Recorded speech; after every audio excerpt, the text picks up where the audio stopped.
Welcome back to Coast View. We're moving now to a conversation with Mike Bruffey, the VP and General Counsel of the Island View Casino. Good morning, Mike. How are you doing? Good, Ricky. How are you? Thank you for having me on your show. I'm doing great, man, and I appreciate you joining us. Hey, before we move any further, you and I have been active in the community for a long, long time, and I just had a conversation with Lee Bond, the CEO of Singing River Health Systems. He's such a great guy and good leader, isn't he? He really is. Lee and I work together at the IP, and you don't find people like Lee very often. He's just cut from a different cloth, and he's a hardworking guy. He's a team guy. He's a family guy. And he's just so genuine, and he's a wonderful person. Hey, you know what? The way I look at it, he was the right man at the right time for Singing River Health System. I mean, with his operational background, his financial and CPA background. Right. You know, he says he doesn't like to be called CEO because he's not playing the role of the CEO. He likes to be called a chief operating officer. Operations and working with people and building strong teams, that's what he does.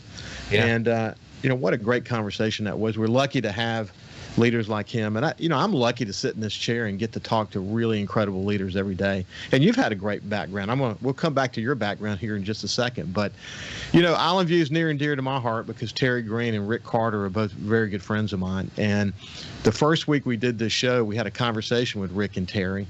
Yeah. And it was a very popular video. In fact, Kyle will put a link to the original video with Terry and Rick along with this video so people can watch it. But what a great story. The Island View story is a great story. It's one of two guys with incredible determination. Locally owned. I mean, here, you know, two Gulfport boys, you know, 50% owners in this incredible company. And, you know, they've continued to expand, and their determination along the way and how they came to be what they are today. It's just a great story. And by the way, the conversation was one that is funny too. I mean, you can't help but laugh, you know, along the way. You know, Rick especially added a little bit of color to it that made it so much fun.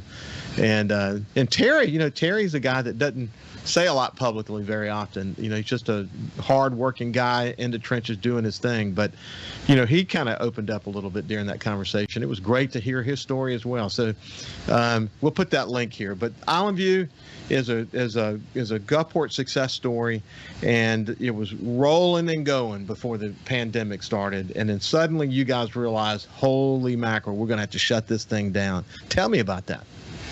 Well, you know, I think we started seeing the cases in the United States in January, late January, and then we were monitoring them on a state-by-state basis.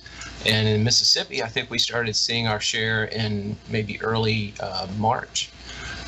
So we actually had a call scheduled with Alan Godfrey, who's the executive director of the commission, and Larry Gregory, who's the executive director of the association, put it together. And it's March 16th. It's about lunchtime, and we think we're going to be talking about, you know, how are our protocols going, our safeguards going, and we have seen about a 20% decline in business. You know, but we were still doing fine. We'd actually exceeded our budget in January, and February was a strong month. And anyway, so Larry intros Alan, and he says, guys, we might have to talk about shutting down at some point. And we all went. I mean, you've got 26 gaming operators on the phone, and, you know, that just came out of the blue. But Larry kind of laid the predicate for that. Alan then piggybacked on that and said, yeah, as a matter of fact, you might see an order today. And sure enough, about 4 o'clock, we got the order from the commission, and by midnight, we had to be shut down, and by the next day, we had to have our guests off the property. So it was quite a shock, and we had to make some quick adjustments, make some important decisions. You know, we have 1,800 employees here, and so those decisions affect a lot of lives, a lot of families. And you talk about Rick and Terry, they're community guys, they're from Gulfport, and after Katrina, they made a very important decision. They didn't take their ball and go home. They saw an opportunity to buy the Grand in Gulfport, and with the change in the law allowing the casinos to build within 800 feet of the shoreline, they said, we're going to get back in the game. And look what they've done, you know, since then. It's just phenomenal. But those 1,800 jobs, those are people, and having to make those decisions it was a very stressful time for us, and I think we did a good job handling it. So what's interesting about Rick and Terry is, as you well pointed out, they had a lot of opportunities over the years. One, take the insurance money and run after Katrina. They didn't choose to do that. They took significant risks, and because at the time they bought the Grand in Gulfport, we didn't know where all this was headed, and there was a lot of vision that had to be part of that decision. And then once they got that up and running, they were doing really well. They didn't have to build the beach casino and the new hotel, and all the stuff that's come along the way. They continue to invest in Gulfport and help make sure that, as you pointed, 1,800 employees. That's big expansion over the many years that they've been in business.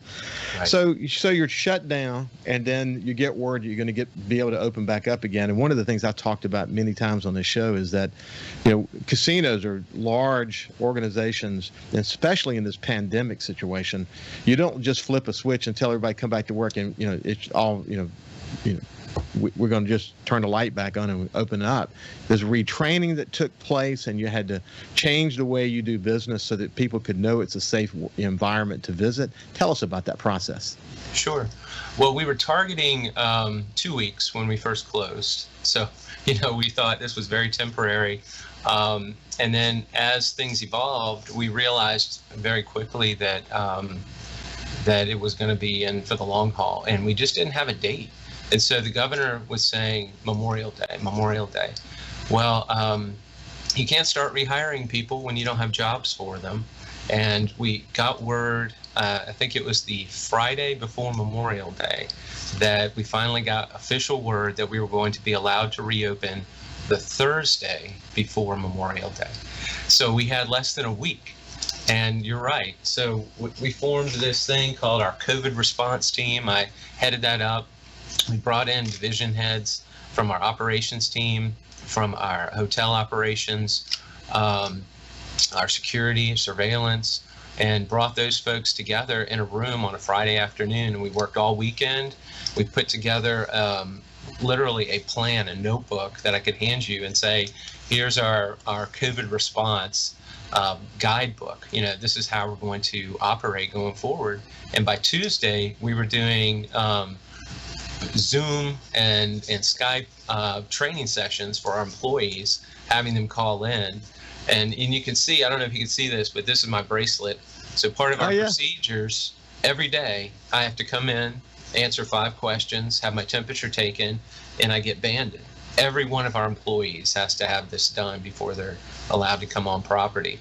And so using the PPE, cleaning and disinfecting and all the high touch points, the deep cleaning we had to do before we reopened for the entire property, we refreshed the entire property while it was closed. So there were some good things, good opportunities for us to do things we couldn't otherwise do. But as we brought those people back, there was a learning curve. And then the people wearing the masks all the time, it's kind of a change for them. And then bringing our guests to the property with limited usage of our games. We're using about 40% of our capacity. We're allowed to have 50% of our occupancy on property. So a lot of changes, a lot of things we had to learn and get ready for. But when we opened that Thursday morning, you would have thought there would have been lines, but it was a trickle of people. And by lunch, we had a good number of people on property, but everything's so different. It's almost like you have maybe 40% of your games on, 2 or 3 restaurants opened. You got to come through security. All the guests had to answer these questions, be offered masks, hand sanitizer, and all of that. So it was just a different experience, but I can tell you this, people were ready to get back out, and the feedback we got is that people actually feel safer at our property than they do in a grocery store situation. Well, you moved through it pretty quickly, but the reality was that being an employee in this environment, as you point out, it meant a lot of change and some retraining that had to take place. So what's different about when you walk into the casino? Which you can pick whichever one, either the beach side or the North Casino, but how does it feel different when you walk in? On that first day, it was like a ghost town. It was just quiet. You're not used to a casino being quiet. You just had a few people there, and then as you watch people, we have these stickers on the floor about social distancing. But people were wearing masks, enjoying themselves, but it didn't have the excitement. Let's do this. We're getting to the break. Why don't we come back with Mike Bruffey, the VP and General Counsel for Island View Casino Resort, and we'll continue the conversation about things ramping back up after the pandemic situation. Sort of where are we today? We'll be back after this break.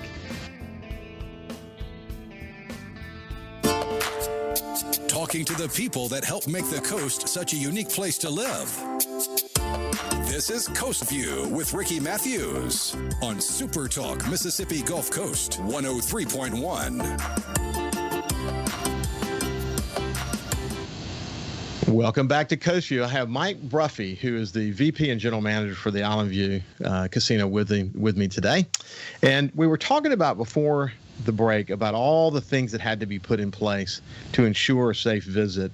And then he was talking about like the first day, it was really strange because sort of quiet. You're not used to a casino being quiet. But it didn't take long for things to ramp up, did it, Mike? No, not at all. We have, there's a lot more excitement on the floor right now than we had our first couple of days, and people became more comfortable. Our parking lot's starting to fill back up, and you can kind of see things are not back to where they were, but certainly getting much closer. So what you've done is you've spaced people out at the slot machines. Tell me about those kind of things. Sure. The Gaming Commission, when they allowed us to reopen, they sent out guidelines, and we actually, as an industry, were allowed to provide some input. And there was a conversation between Dr. Dobbs and the governor's office, the gaming commissioners, and the executive director, Mr. Godfrey. And we sent our proposals and what we thought would be adequate guidelines, and then they came back with the actual guidelines. And so that's what we've had to comply with. That's what all the training was about. And the spacing you mentioned, most states went to every other slot machine, and in our state, they didn't allow us to do that. We had to be at least 6 feet apart. Well, a slot machine in between two slot machines is about 5 feet apart. So we actually had 10 feet of spacing in our facilities rather than the 6 foot spacing that you really hear about or that they asked for. But if you look at Arkansas, if you look at Louisiana, you look at Nevada, they're all every other machine. And in fact, Louisiana went to 75% of their capacity. So we were down at 40%. We were a little concerned, to be honest. But look, people are resilient. It's just like after Katrina. The big lines, people came back and they're enjoying themselves. Well, I talked to Milton Segura from Coastal Mississippi Tourism, and he said the number one thing people are paying attention to before they look at anything else is, can they go to a community and feel safe? Does the community get it? Do they provide them the assurance that while they're there, that the people who operate these facilities really get it? And the casinos obviously have done a great job at that. It's been awesome watching that. Hey, listen, one thing I want to make sure we focus on is that in my conversation with Rick and Terry is really just about them and their journey. And right. Then, you and I are talking today, but the one constant through all these years has been Lindsay Inman and a very consistent team of management around the Island View just kind of continue to, rise to the occasion of Rick and Terry's challenges. Tell me about that. Sure. So, I've been working for the Gaming Association from 2014 to 2018. And I got a call from Lindsay and John Bakley. And they've been together, almost 20 years here at Island View. And Kathy Beating, who was my predecessor, took a job with Churchill Downs and decided to head up to Louisville. Great opportunity for her and big shoes to fill, let me tell you. Well, Lindsay and John called me and asked me to join their team, and it was quite an honor, quite a shock. Kathy and I are pretty close friends, and I didn't know she was leaving. But working with Lindsay, that goes back to my aisle days, and that's where I started in the industry. And John Bakley as well. John and I used to office next to each other, so it was nice to rejoin these guys, and they're excellent operators. They've done a fantastic job here at Island View, as you can tell by looking at the expansion over the years. And I've learned a lot. I've learned what their journey has been, and now I get to tell the story. I hadn't been with them, but it's a wonderful story, and it's because of their leadership for sure. Yeah, it's been awesome watching that through it. Rick and Terry have been really lucky to have consistency in their management team, because if you look around the industry, it's not uncommon to have a lot of change in the industry just because there's so much opportunity. I mean, people, they'll come in and they'll move on because there's other opportunities that open up. Sure. And in Lindsay's case and many of the members of his team's case, they have found their niche here at Island View, and in creating this local experience and this locally owned, experience that has been very unique. And Rick and Terry have been very lucky for that. Yes, absolutely. So when I mentioned telling the story, we've been in Arkansas and trying to vie for a license up there. And so we put together several presentations. And, I think going back to the post-Katrina days, and you see the barge on the highway, and then you see the picture 18 months later of this beautiful facility reopening and where they've gone since then, in the, I guess, 14 years now. But it's been quite a journey. They've done a fantastic job, and I get back to the jobs, that they've created and what they give to the community here in Gulfport. With the aquarium coming online here soon, they've donated $200,000 a year for 10 years, committed to that. With the Harbor Lights, same thing. So let's do this, Mike. We're coming to the end of our time together, but you mentioned Arkansas, but one of the 4 licenses available has now been awarded to Rick and Terry. And so there's an opportunity in Arkansas for them to expand. There's a few more hurdles, but hopefully in the near future, we'll be talking more about that. Yeah, I hope to come back and tell you more about that. It's an exciting project. River Valley Casino is the name. And if you go to that website, you can check it out and see what our vision looks like for Arkansas. Okay, super, man. Listen, thank you for joining me, and have a great day. You too. Thank you, Ricky. I appreciate it. You bet. Bye-bye. Subscribe for free to the Coast View podcast on iTunes, Google Podcasts, Spotify, or wherever you get your podcasts.